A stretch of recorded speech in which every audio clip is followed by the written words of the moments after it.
Can everyone see me? I'm over here. It's quite a big room. How's everyone feeling?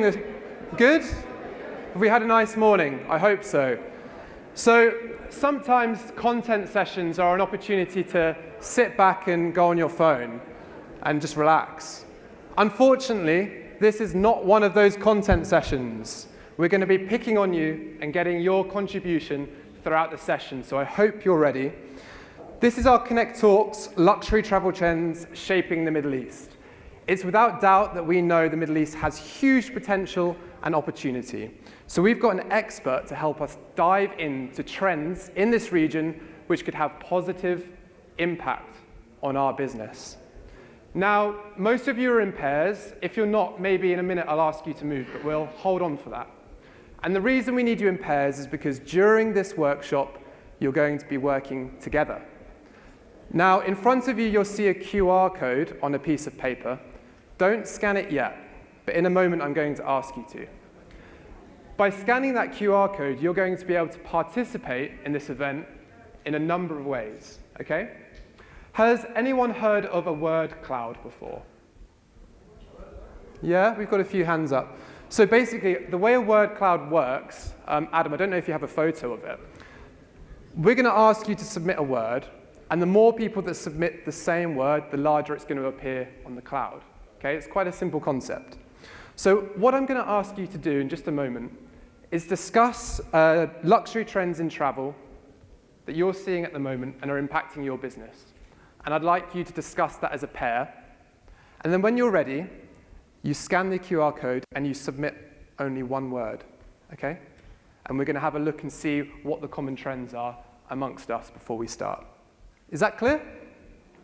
Good stuff. So I'm going to give you a few minutes, and the time starts now. Thank you.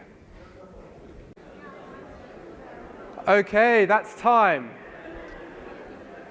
Hopefully you managed to submit your word in time. Before we take a look at the word cloud, I thought it would be fun if we ask a few people in the audience to tell us which word they submitted and why. So Sadia, if you're able to help me with a microphone. We do tend to pick on people if they don't volunteer. So if we could start, are there any volunteers who would like to tell us which word they decided to submit and why it's impacting their business? Can I get any volunteers? Over here. Sadia, table 30.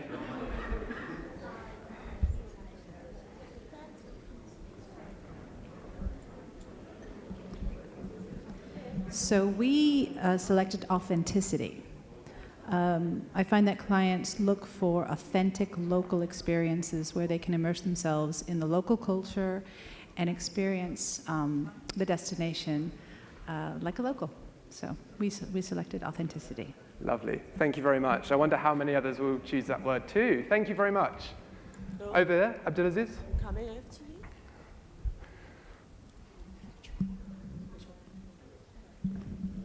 Good afternoon. Hi, Oman. Hi, Muscat.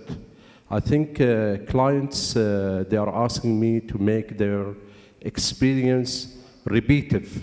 Repeatively is, I think, the trend. How to make the client travel more and to repeat his experience. I think this is very important because you can propose him an itinerary or a destination, but it could backfire on me and fire on the destination itself. Thank you. Got it. Thank you very much. I'm intrigued to know how you made that one word. That's fantastic. So we've got time for one more. Yep, okay. Unique experience. Unique experiences. Okay, so to set the theme, I think let's have a look at the word cloud, shall we, Adam? Can you show us what we've got? So a lot of people have chosen sustainability. That is a topic which comes up a lot within our ConnecTALKS. Authenticity is on there, wellness, experiential. It's moving around. Villas, privacy, long stays, jet set. Emotions, experiential travel, freedom, youthful, private yacht, mindful. Adam, could you take a screenshot of this It'd be great for us to have this for our reference. Right, so this has got us thinking, and it gives us a great starting point for our discussion today. Now I'm thrilled to introduce our keynote speaker, Sarah Hedley Hymers, the editorial director of our Middle East sister brand, ConnecTALKS. With over a decade of experience in travel and hospitality, Sarah is a true expert in the field. She's produced and presented food and travel shows, worked as a destination expert for The Telegraph, and launched the video platform for the website Condé Nast Traveler Middle East. Sarah will be asking you some thought-provoking questions throughout her session, so please make sure you're paying attention. Sarah, thank you for joining us today, and it's over to you. Thank you very much, Greg, and hello, everybody. Lovely to meet you all. Hopefully, I'll be meeting you all in person before the weekend is over. Let me just start with my first slide. So, GCC residents, it's a good market. We love to travel. It's too hot to stay here in the summer, so you have our captive attention during those months we want to go out. We're also dominated by expat demographics, and that means that we have to go home and visit our mums. So effectively, we are a good target audience. And I'm going to take my home country. I'm from the UK, just to give you some fresh, hot data that's just come in. And this shows you here up on the board. You've got the GCC collectively is the 9th biggest market for the UK alone. And not just that, it's the 2nd biggest spender. So more than 3 billion was spent. So this is why it's a very important market. And the prediction for GCC travel is that it's going to exceed the pre-pandemic levels in 2005, sorry, and it will be back to pre-pandemic in 2004. So GCC is a good market to target. But what do they want? This is an era of ultra luxury. So let me just give you some, I want you to look at these characteristics as well in terms of your own businesses and how you all define yourselves as luxury businesses. What of these characteristics does your company have? Because this is how I feel the market is going. So 5-star no longer means anything. There's too much disparity in 5-star hotels. So the luxury consumer doesn't look to that as a benchmark. Now we're looking to these buzzwords like 5-star plus and ultra luxury. This market is going to be worth 82 billion. So it is booming despite everything that's going on in the world. And these are the things that I think define it. So, is your business exclusive? Is it limited availability and high demand? Is it expensive? This excludes all but the richest of travelers. Is it renowned? Does it have a reputation? Is it in the pages of glossy magazines? Is it being used like Aman Puri in the Glass Onion film? These kind of reputation building things really help with an ultra luxury brand. Extreme hospitality. I define this in many ways. So, for example, high staff to guest ratio, but also high guest intel. So when you arrive at a hotel and it knows your favorite drink and it's in your minibar, these things don't cost anything more to do, but make a massive difference. And obviously architecture, destination, location. So if you're able to take people dog sledding on a frozen lake under the Northern Lights, for example, they're going to remember that for the rest of their lives. Hotels can also define a destination, and Dubai is a really good example of this. Before Burj Al Arab opened in 1999, nobody knew what Dubai was. And it was literally because it built such a ultra luxury defining hotel that other luxury travelers came. Not all of them could afford or fit in to the Burj Al Arab, and this built a demand for luxury travel around the establishing of that hotel. And I tell you this as an industry because if you just keep your eyes peeled for when the next ultra luxury destination hotel is opening in a destination that you don't know, this is where the luxury travel agents and DMCs will be needed in the future. I'll give you just one example. This is an ultra luxury resort coming to Saudi on the Saudi Red Sea. 63 villa property. But what makes it really special, it's one of only 5 of these Ritz-Carlton reserves in the world. The others are in Thailand, Japan, Indonesia, Puerto Rico and Mexico. Saudi Arabia will be the 6th. So this will be a place that ultra-luxury travelers are desperate to get to. With only 63 villas, it will have limited availability. So again, it goes back to that list of characteristics that is to think about where your business sits and think about which boxes are being ticked. This ticks all of those boxes. Now, an ultra-luxury hotel that just opened very recently is the Atlantis The Royal. Has anyone here heard of Atlantis The Royal? Hands up, please, so I can see who already knows. So yeah, it kind of made headlines around the world, and I'll tell you for why. I was lucky enough to be there, I think just because Clive, our chairman, was traveling, so I got an invite. I'm sure I wouldn't have otherwise. But yeah, it was an amazing 3-day party. Some of the highlights, obviously, Beyoncé, 24 million, her first performance in 4 years. That got the crowds oohing and wooing about who could get in there, who could get this hot ticket. She brought her husband, Jay-Z. He was hanging about, smoking cigars and having a dance with the Jenners, all that. He was very cute. They had Kendall Jenner launched her 818 tequila. So there was a lot of celebrity activity going on, but it went beyond that. The chefs are also celebrities in their own right. So Dinner by Heston Blumenthal, really famous 2-star Michelin restaurant in London. It opened its first Middle East outpost. And that is famous for a dish called meat fruit, which looks like fruit, but it's actually pate in a sort of gel glaze. They made hundreds on the night. This is one of Heston Blumenthal's signature dishes, really difficult to create. They served it as canapes to the masses, which was just ridiculous. And then Mitch Turner, one of the most famous cake makers in the UK, she made cakes for the Queen, she made the wedding cake for the Beckhams, etc. She has a cake shop at the hotel. It was open. People could walk in day or night and take whatever cakes they liked.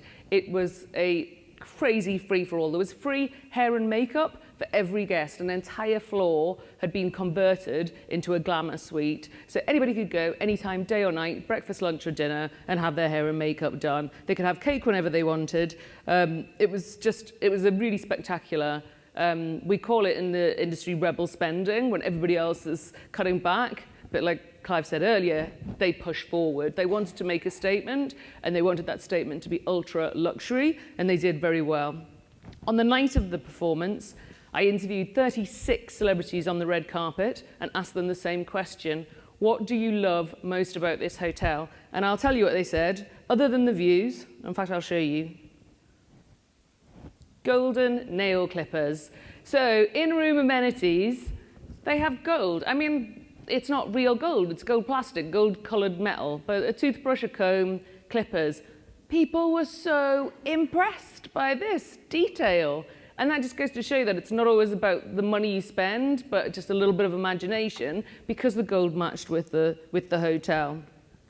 And as a side note to that, I've noticed in Dubai, since this hotel launched, other hotels are now doing overnight launch parties. Launch parties used to end at midnight. The last 2 launches after this have been 1- and 2-night affairs. So in conclusion, don't want to talk too much about Dubai parties, but in conclusion, the local GCC customer has become accustomed to ultra luxury. And that in turn means that they're very, very demanding, which brings me on to our first anonymous question session, in which you get to tell us about the demands of the luxury traveller. Greg?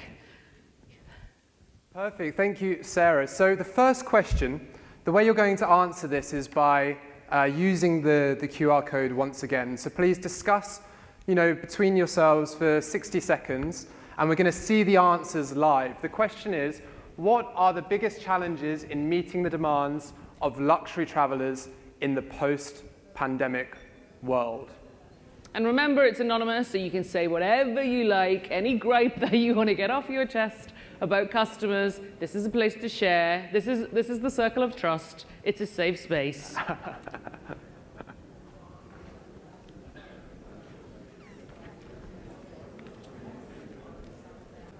Last minute changes. Dealing with arrogant guests, I can imagine that is a is a problem. As I said, demand is high in the ultra-luxury GCC market. It raises expectations. We had understaffed. I think that's understaffed. I think there definitely is people issues in the industry. That's come up many times. Yeah. Schedule changes, very relevant for airline Advisor clients. knowledge. It'd be interesting to unpack that one. And you are going to do a bit of unpacking after this, right, Greg? You're going to ask a couple of people to Why not? to put their hand up. I think we should. Expand on. I think we should. If anyone's brave enough to go there. Rising costs. We thought that might come up, didn't we, Sarah? Yeah.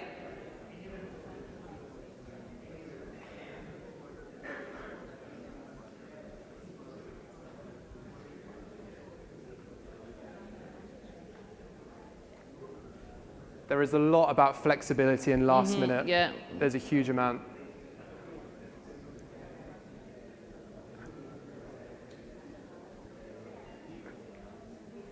Less staff. Yeah, staff all the way. Visa issues keep coming up. Oh, it's actually, look, we've got 20 that are themed around availability across the top there. Can you see? Service is up there. Last minute. Cool, I think we'll close it there. Adult sitting guests. We've all been there. That's a good phrase. I'm keeping that, adult sitting. Yeah. You'll see that in Connecting Travel next week. I'll claim it as my own. Okay, Adam, if you're able to pause it, I'm not sure if you are or not. So there was lots up there on the board. I'd love to unpack a little bit of that. Is anyone brave enough to stick up their hand and maybe expand on one of the responses that they submitted? Particularly whoever said adult sitting. That's a great. Yeah, adult sitting. Over there? Thank you.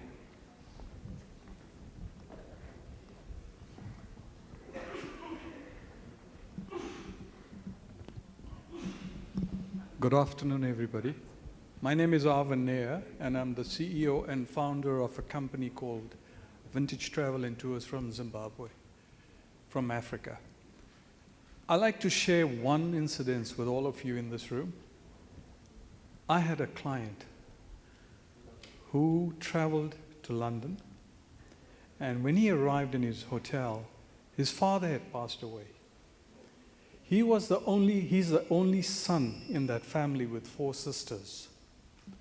So he called me at 12 midnight.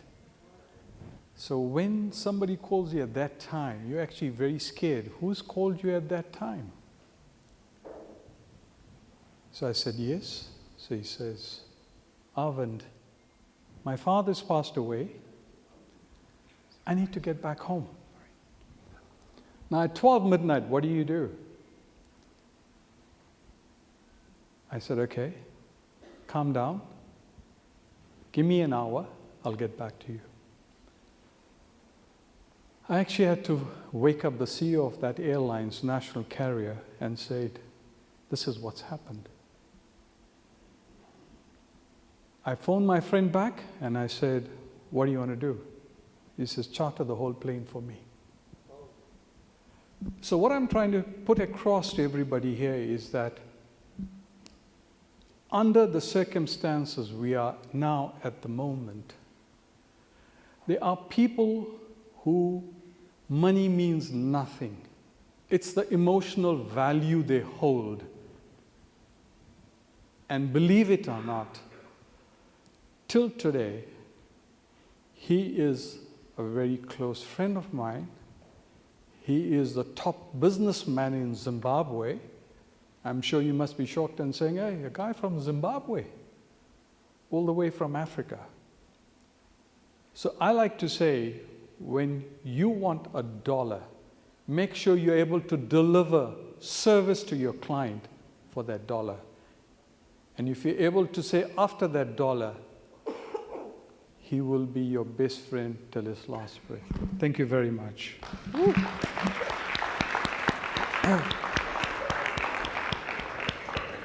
Powerful stuff. Thank you for sharing. We have got time for another one. I think it might be a bit intimidating to follow that. Would anyone else like to share? No problem, I understand. Sarah, back to you. Back to me. Okay, so what we're going to look at now is our list of trends as identified by leading entities in the industry. We've got Booking.com, Skyscanner, Global Hotel Alliance. I've sorted through all of the reports for 2023 and basically come up with this list based on all of those. And as you can see, there's a lot of collaboration with the list that you guys just did in terms of experience, authentic experience, cultural experience, new experience. So experience is the buzzword of 2023 for sure. Wellness and sustainability also massive on the list. So I'm just going to go through, I know everyone's probably a bit hungry and looking forward to their lunch, but I will go through and just give you a couple of key points on each of these, and Greg's got a few more questions to throw in. So I will start with destination dining. Now, destination dining has been a trend across the world for as long as I can remember, but it's brand new in the Middle East this year. So basically in 2022, Dubai launched the Michelin Guide for the first time in Dubai, and it's the first in the Middle East, which makes it, you know, it's a landmark guide. That was followed in November by Abu Dhabi's own Michelin Guide. So Abu Dhabi is also one of the Emirates in the UAE. So this put the Middle East on the map for Michelin for the first time ever. And these are the restaurants that you can take a screen grab of that if you're ever dining out. These are the restaurants. In total, I think there was 2 2-stars and 12 1-stars. At the same time, what also happened is MENA's 50 Best launched. It's an offshoot of the world's 50 best restaurants, and it launched here in the Middle East. And this here is the top 10. Obviously, there's 50, but I just thought I'd show you the top 10. This is in its second year in 2023, and I think what this has done, together with Michelin, has given travel agents a whole new proposition to sell to the gourmet traveller. So this is a real big trend for the Middle East, and will hopefully grow with more inclusions for all GCC countries across the board. New experiences, as we were just talking about, new experiences. How do I play? Can you play that for me, Adam? What I'm showing you here, this ticks a lot of boxes. This is a new experience. It's a destination dining experience. It ticks a lot of those characteristics I was talking about earlier, about are you ultra luxury, because it's really difficult to get into and there's only 12 seats. This is Sublimotion. It's a dining experience from Ibiza that's come over to Dubai. It's in the Mandarin Oriental, it's in its second year, and it costs, how much does it cost? $1,360 per person, and it is amazing. It really is. I don't like gimmicky dinners, but it's very interesting. It uses augmented reality, virtual reality. You're blindfolded at one point, spun around on your chair, and then the whole restaurant is changed completely to look entirely different, and then you're put in another chair with another person. So I was having dinner with somebody quite boring at the start, and then I had a really good-looking man for the second part, for the French picnic. So I was like, woohoo, that works for me. So this, I think, is something that all countries can import, all DMCs can bring in and recommend. And 3 is cultural counters. Again, it goes back to that experience. And I have this conversation a lot with other journalists about how can you make cultural local experiences ultra luxury, because a lot of the time it's not luxurious. It isn't luxurious to ride a camel. So what can you do to make that experience luxurious? And I'm just going to give you a couple of examples of experiences I've had personally. Al Mahar Desert Resort, their camel trek takes you to the top of a dune at sunset, where a gloved butler is waiting with a bottle of chilled champagne, and you have champagne and you watch the sunset. So it makes it a very memorable and different experience. So it's about framing or reframing your cultural experiences with the ultra luxury support of, you know, to please all guests all of the time. Some people won't want that, but the option is good to be there. It can also be profitable, which Ziggy Bay, Six Senses Ziggy Bay is an example of that in the Musandam Peninsula. If you haven't been, oh, ladies and gentlemen, you need to go. It is special. So Ziggy Bay is an amazing hotel, an absolute national treasure. It's been there for a long time. It had an old wooden dhow. It was doing day excursions on the old wooden dhow. Lovely, very culturally authentic. However, They've refitted it. It's now got 3 bedrooms, a private chef, and they're making $13,500 per night from their old dhow. So this is a way to increase your profit margins and give that experiential travel to your guests. So that's 2 of the activities that I've enjoyed across the GCC. And now I'm going to hand back over to Greg for another anonymous question time. And this is your chance to say what you found interesting. So you're on these trade shows, trade events all the time. You're going on fam trips. The feedback here is really essential for anybody who organizes fam trips on what do you want to do? What have you enjoyed? So over to you, Greg, to get your answers. Perfect. So same again, using the app. Which activities have you most enjoyed when attending or organized fam trips? Blah, blah, blah, blah. So what's really important, as Sarah said, is that you're really honest here. We want your feedback. You get taken on fam trips all the time, or you organize fam trips all the time. What do you truly enjoy on a personal level about them? I saw balloon ride on there. Have you done a balloon ride before, Sarah? I have, yes. I did it recently. It's terrifying. Terrifying and amazing. Sunrise. Did you do Sunrise, yeah? Sunrise. Yes. Yeah. Yeah, I definitely recommend that. I've heard that there's a balloon company that has the balloon go up and the falcon flies through the ropes of the balloon. That sounds terrifying. Why would you add more? Why would you add more danger to something which is already risky? Yeah. I don't understand. So experience is up there twice. Local food. Yes, but what experiences people? So it's be very specific. This is also your chance to eliminate doing the things that you don't want to do. So rather than say experience, say which experience you've really enjoyed. So like I just was very specific about the bed making contest. That would be my answer. Would anyone like to raise their hand and just give us a little bit of context behind an experience that they've selected? Maybe it's a personal experience you've had, or something you wish to do, or something you've actually provided to clients. Can I ask anyone to volunteer and raise their hand? Oh, perfect. Hi, my name is Utsav. I represent a company called Wisteria, based out of India. I think one thing that I personally like to do is gather maximum information, first-hand information that I can obviously give it to my clients. So when you have your site visits, when you see the property, including, for example, how many steps are there, you know, if somebody who's 60 plus can walk, can children play? So these are different kind of questions that generally we come across when we do a curation. So I think most importantly, having first-hand information of everything really, really helps. Fantastic. It's that level of detail. Has anyone else got anything they'd like to share on this topic? Wow, that's far. Pause it here, Sadia. All right. Okay. You can go, actually. It's quite far. Changed my mind. Oh, you're meeting me halfway. Bless you. Hello, hello. This is a bit intimidating, isn't it? Storytelling is the thing that I think makes a luxury experience. So having a guide who is passionate and charismatic, who deeply cares and loves the place that they are telling you about, and they're not just telling you about it, they're telling a story, they're bringing it to life, it's got history, and it's, you know, I'm not a storyteller myself, but that's the guide's job. So that's my thing. Very good, yeah, I totally agree.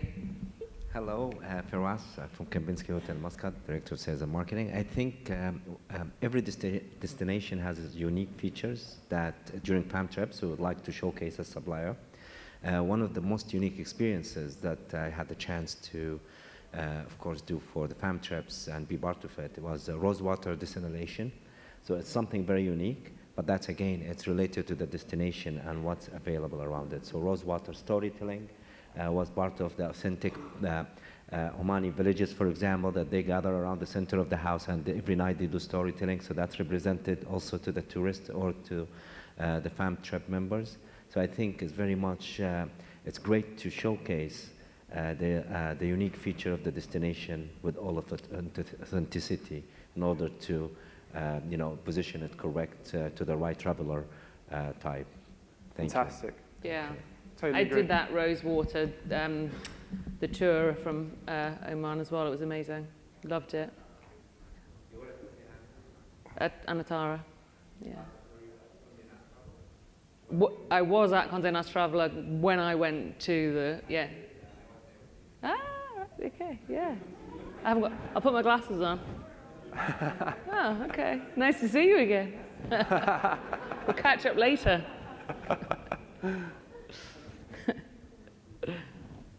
Okay. Yeah, back to you, Sarah. Okay, back to me.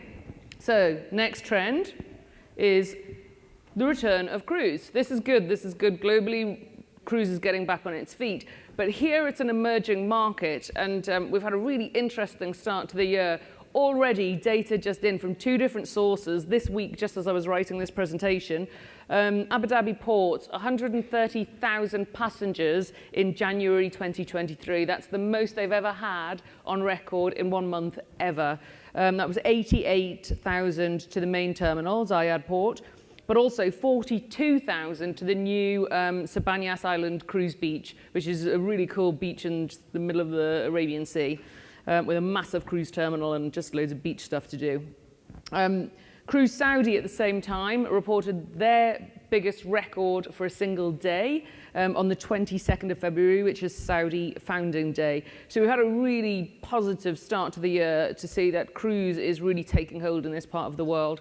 Elsewhere, I noticed that celebrity cruises this year made it onto the Forbes Travel Guide star rating list. It's the first time in its 65-year history that they've ever recognized a cruise line. Now, what's interesting to me about this is Celebrity isn't a luxury cruise line.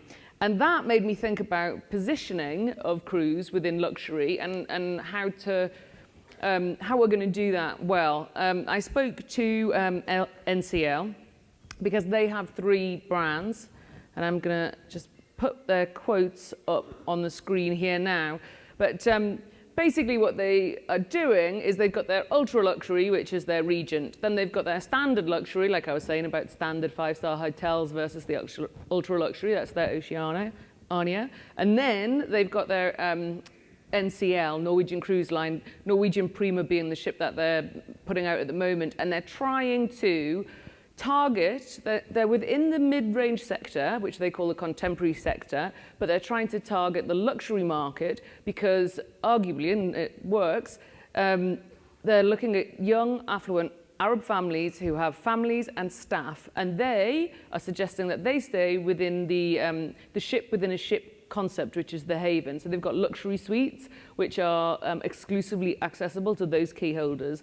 But at the same time, the kids can still go on a racetrack, the nanny can sleep in one of the regular cabins, and it's just proving very popular with the Middle East market. So in terms of your own luxury offerings, it's just interesting to see how you can break that down into different categories. So cruise is going to be huge. Next up, solo travel.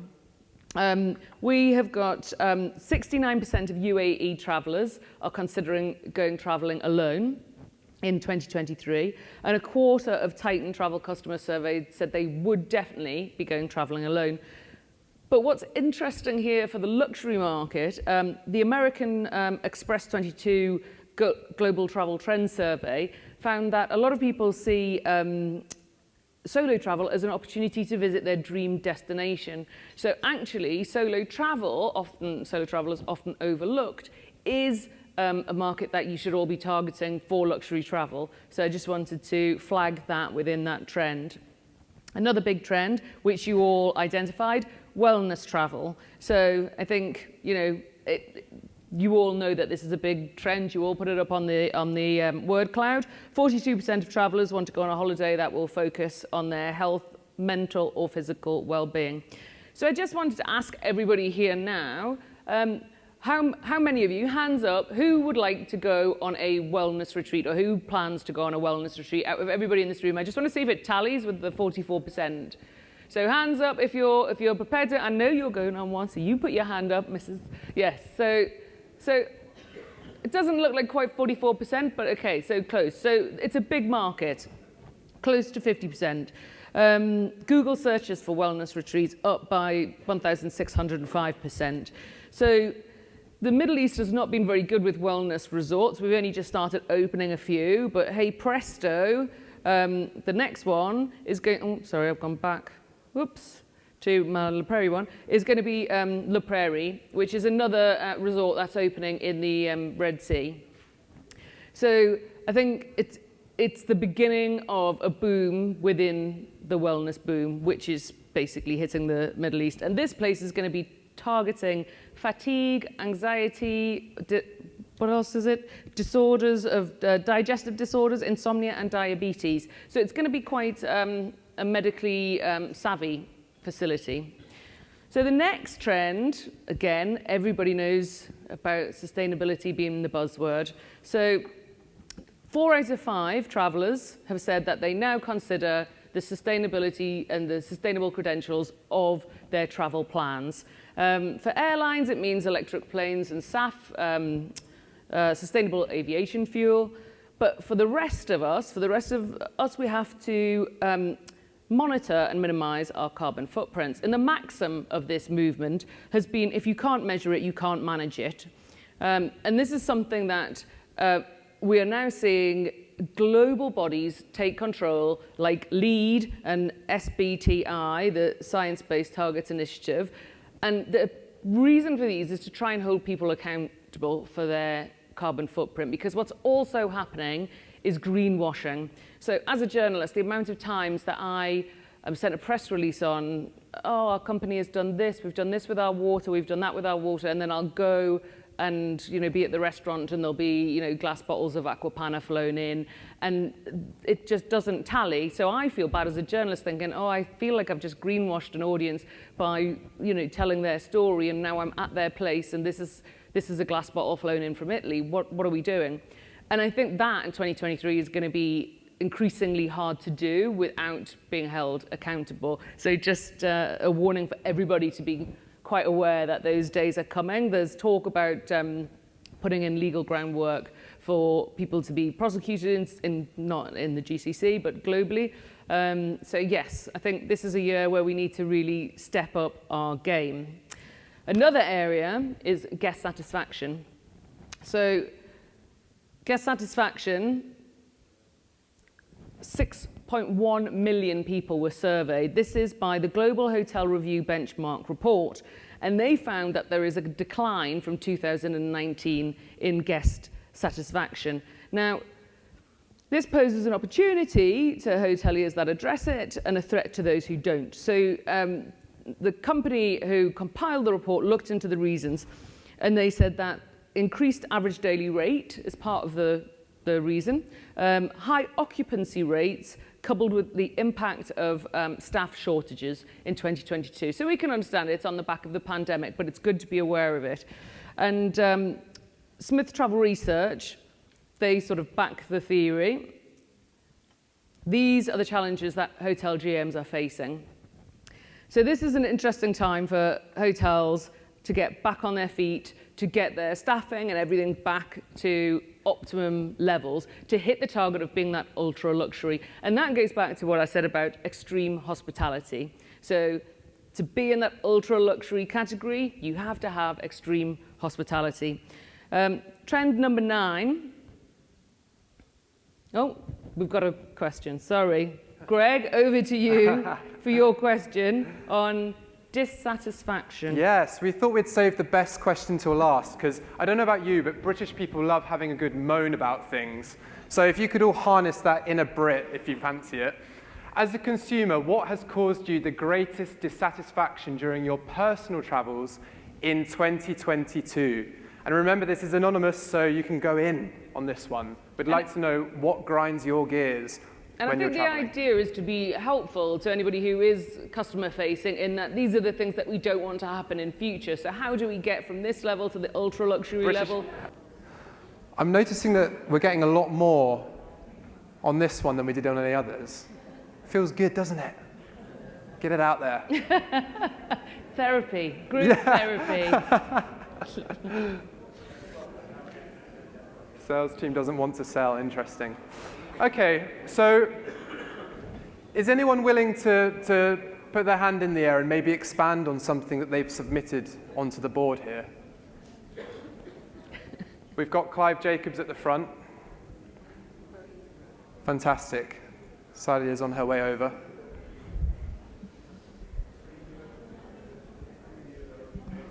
No, I think I just want to make a serious point, because we all work so hard in this industry, and in this room are hoteliers, DMCs and travel agents. And if you look at what came up most on the board there, it has been my experience of the last 12 months. And I've done a lot of traveling, and that is airports and airlines, but mostly airports. And what we've got to remember is that we only exist because people can actually get to the destination. So I think as an industry, we need to actually put up a much better argument, particularly to airports, because if you think of, you know, I had an experience a few weeks ago in Sao Paulo airport where I nearly missed my flight. It took 2.5 hours to get through, this to leave, just to get through security and the border. And I met my plane with 1 minute to spare. It was that unusual time when a plane was leaving on time and they were going to shut the door. But I think, on a serious note, as an industry, we need to demand that the airports in countries take things more seriously, because they really don't give a damn. They don't encourage a good experience, and it's probably one of the big threats to what we're doing in the future. And unless you are ultra wealthy and fly privately, this, I think, is going to become a bigger problem for us. So we should raise our voices. Thank you very much, Clive. Thank you, Clive. We've got time for one more if anyone has something they'd like to voice, something that they submitted to the board. Fantastic. No need for the gym, is there, Sadia? She's got 10,000 steps done today. Nailed it. Well done. Good afternoon, everyone. I think quite a serious issue that has been caused, or like especially after the pandemic, is visa applications for Europe, for example. Like I'll share an example. Last year I was meant to go to Frankfurt to IMEX, and kind of just to get an appointment within the embassy, which one ever it is, like I couldn't actually score the appointment or get it through. And it's not like a matter of getting denied the visa or anything, but actually getting through and getting the visas. And I don't know, like this is a massive problem for a lot of people that are going on business or holidays. Like, yeah, it's quite scary. And I don't know what's the fix to it, so I thought I'll share my own experience. Thank you. No, thank you very much. Yeah. Thank you. We've got time for one more. We can do it there.